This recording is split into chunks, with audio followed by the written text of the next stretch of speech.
And thanks to you at home for joining us this hour. Woodrow Wilson was first elected president in 1912. When he ran for re-election in 1916, one of the animating issues of that campaign was World War I, which was raging in Europe, in which Wilson promised the United States would not join.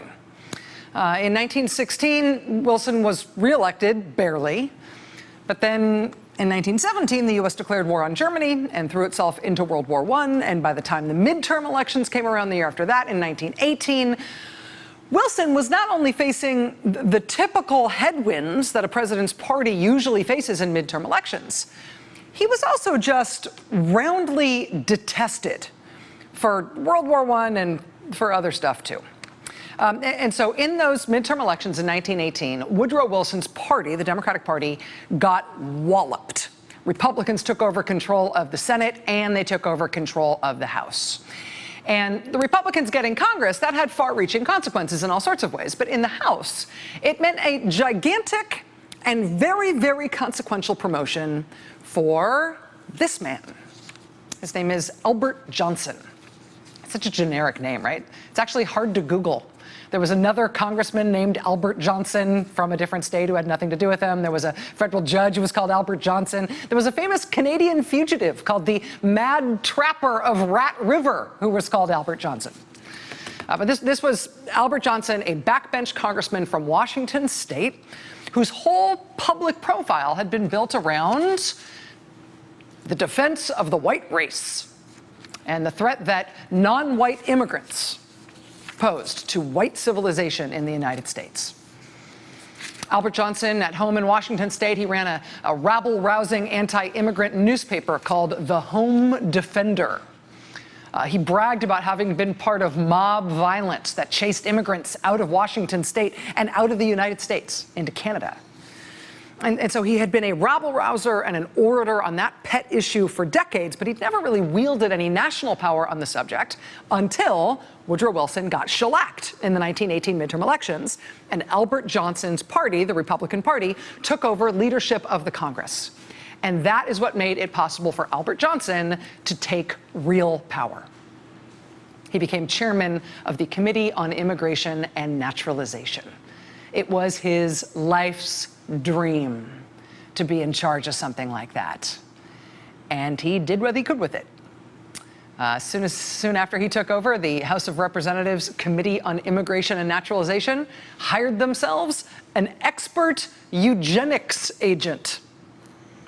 Albert Johnson, the chairman, in addition to serving in Congress, he had become the president of the Eugenics Research Association of America. And once he was chairman of that committee, he brought on one of the officers from the Eugenics Research Association, this guy Harry Laughlin, to become an expert eugenics consultant to the Immigration Committee in Congress. And together, these two eugenicists, they got to work. In 1922, Harry Laughlin created this chart. Ooh, look, science, it's a chart. You can see diagonal there. That's the watermark of Truman State University. They've preserved this document online as part of their History of Eugenics project. But this is a chart that Harry Laughlin created when he was the expert eugenics agent for that congressional committee. What this chart purports to show is the relative social inadequacy of various immigrant races in the United States. What counts as social inadequacy? Well, according to the chart, that includes feeble-mindedness, insanity, crime, epilepsy, tuberculosis, blindness, deafness, deformity, and dependency. And then the chart ranks your likelihood of being any of those things or having any of those things based on national origin. Eugenics is best understood and best remembered now as the pseudoscientific mumbo-jumbo that the Nazis used to explain why they felt the need to categorize and kill whole populations as part of this insane, supposedly defensive plan to preserve their fragile but still superior Aryan gene pool, right? But eugenics is, I think, most easily associated with that genocidal, murderous 20th century movement. But eugenics wasn't a Nazi invention. It wasn't only a foreign fascist fascination. In the 1920s, we really did have a chief congressional eugenicist. who was using taxpayer dollars to rank the relative feeble-mindedness of American immigrants on the basis of their national origin. Before Congressman Albert Johnson made Harry Laughlin the chief eugenics consultant for his congressional committee, Mr. Laughlin had made a name for himself by promoting model compulsory sterilization laws around the United States. Laughlin wanted states to forcibly neuter people as if they were animals, to improve the American gene pool. And Laughlin was frustrated with the inefficient way that some states were going about that. So he wrote model legislation to try to standardize it, make it more aggressive, make it more widespread. Sterilize more people against their will if their genes aren't up to it. So Albert Johnson became chair of the committee in 1919. He hired this chief eugenicist for the committee in 1921. By 1922, they were publicly ranking the genetic failings of Americans by their national origin. And by 2 years after that, by 1924, they actually had achieved what they were aiming at. By 1924, Wilson was gone. It was a new president, Calvin Coolidge, and he signed an anti-immigration bill that was written by Albert Johnson. It was called the Johnson-Reed Immigration Act of 1924. Johnson was the author in the House, Reed was the author in the Senate. And it was a eugenics bill. It was a bill to protect America from a stream of alien blood. It was a bill to stop American civilization from descending into barbarism. That 1924 bill, it restricted immigration dramatically, but also in a very specifically targeted way, it banned immigration from Asian countries altogether. It defined an Asian exclusion zone from which you were not allowed to come to this country. It targeted Jews, it targeted Italians, it targeted other unworthy populations that tended to be unpopular with the ascendant Klan at the time. And it did so through a kind of a neato math trick. The Johnson-Reed anti-immigrant formula that they put into law in 1924, it limited immigrants based on national origin, but it did it in this very specific way. The numbers of immigrants who would be allowed in now, were based on the number of people of that national origin who had made it into this country by 1890. They went all the way back to the 19th century to pick a date that they decided was white enough in American history to try to bring the country back to. So they used the 1890 census as their benchmark to basically say, if your people weren't here in sufficient numbers by then, you can't come now. We want the country to look like it did in 1890, not the way it's getting a little swarthier now. And you know, you can look back on that now and see how radical it was. I mean, looking at it from almost any contemporaneous angle. But what is inarguable about that law is what's clear in the contemporaneous record about how it was argued. It was nothing subtle about it. It was an explicitly racist law. It was explicitly race-based in its intention. There was no secret about that. That was openly the way the legislation was talked about and argued about. The senator who wrote the bill with Albert Johnson, a Rhode Island senator named David Reed, he was quoted in the New York Times saying that thanks to that bill, quote, "The racial composition of America at this time is thus made permanent." Another senator named Ellison Durant Smith got up on the Senate floor to spell out why the Johnson-Reed 1924 immigration bill was getting his vote. He said, quote, "It seems to me that the point of this measure is that the time has arrived when we should shut the door. Thank God we have in America perhaps the largest percentage of any country in the world of the pure, unadulterated Anglo-Saxon stock.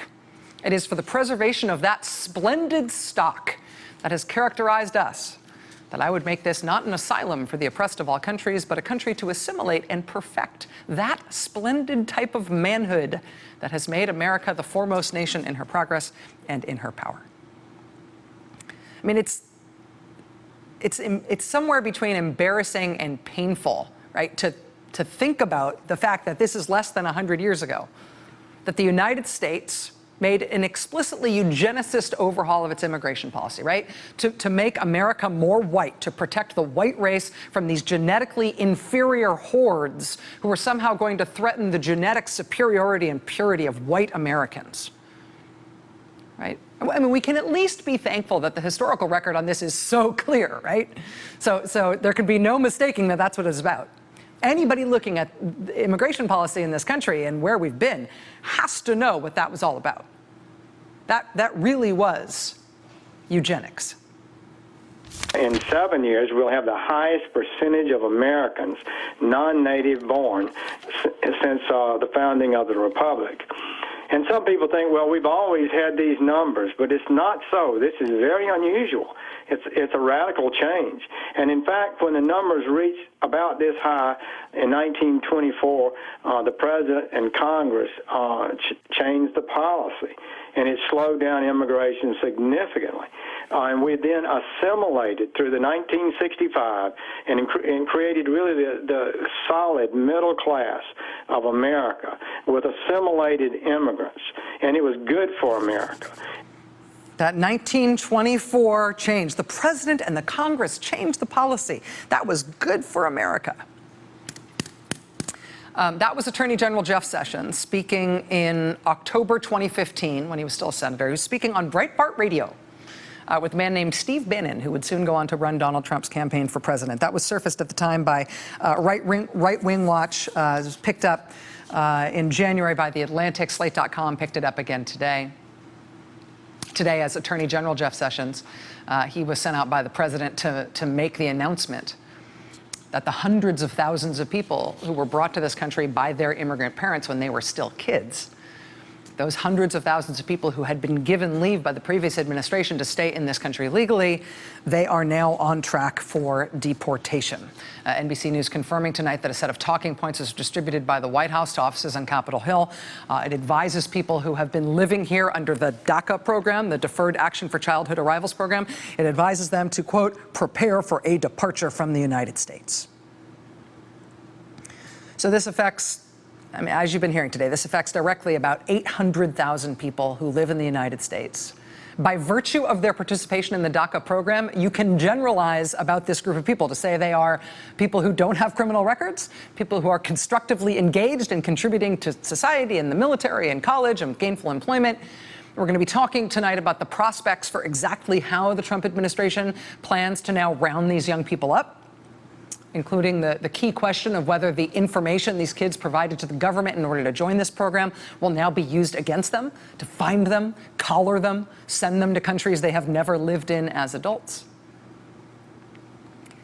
It is not an accident that Attorney General Jeff Sessions is the one who was sent out to make this announcement about this today. He is, I mean, Jeff Sessions has a long adult record on this subject, right? He is outspokenly against legal immigration, let alone illegal immigration. For years, he has been an outspoken, unabashed admirer of the eugenics-based, race-specific immigration bans of the 1920s Klan era in U.S. politics. But it's not like we couldn't see this coming either because of previous echoes in American history or because of the rise of this particular president. I mean, Jeff Sessions has always stood for this stuff. But so has Donald Trump as a public political figure. I mean, even just in presidential politics. He started his presidential campaign saying that Mexican immigrants were rapists and bringing crime. He proposed a ban on Muslims entering this country. He argued repeatedly and vehemently that a judge of Mexican-American origin could not fairly serve as a judge in a case involving the Trump business. Remember that? He's a Mexican. He's a Mexican. This is a judge born in Indiana. Isn't allowed to judge Trump because he's a Mexican. Since the election, Trump has claimed that the only reason he lost the popular vote is because millions of undocumented immigrants somehow voted for Hillary Clinton, which is not true. He has issued a pardon, his first pardon, to a convicted former sheriff who defied a court order in order to continue to racially profile immigrants in Arizona, despite the fact that it was against the law and there was a court order he needed to follow on that subject. His administration literally opened an Office of Immigrant Crime to try to promote the visibility of criminal acts by people who are immigrants to this country, even though immigrants commit fewer crimes than people who are not immigrants. So there's a lot to talk about tonight in terms of the specifics, right? In terms of what's going to happen to the 800,000 Dreamers in communities all across this country, and seeing some of the reaction today to this news in terms of people turning out in the streets, people risking arrest, people protesting. It's pretty intense stuff. We've got some pretty incredible footage from that coming up in just a second. But in terms of where this came from, I mean, as far as I can see, we've covered the Russia stuff a lot in this show, right? as far as I can see, there are really only two bright through lines for this president in what has otherwise been kind of an incoherent and hard to follow mishmash political ideology from him. There are really only two things that are clear as a bell and never changing. One of them is really unprecedented, which is the president's strange, continued, and unerring insistence on saying nice things about Russia and excusing their behavior, right? That's weird. That is unprecedented. But the other through line, the other thing that is consistent and coherent and unswerving in this administration is vehement antipathy toward immigrants. Blaming immigrants, trying to stir up animosity and hatred toward immigrants, making immigrants a scapegoat, punishing immigrants for even sins that are not theirs. Those are the two through lines that I can see that are consistent in this administration. But unlike the Russia one, this one about immigrants, this is not unprecedented. This one taps into a deep, old through line in this country that we have seen before.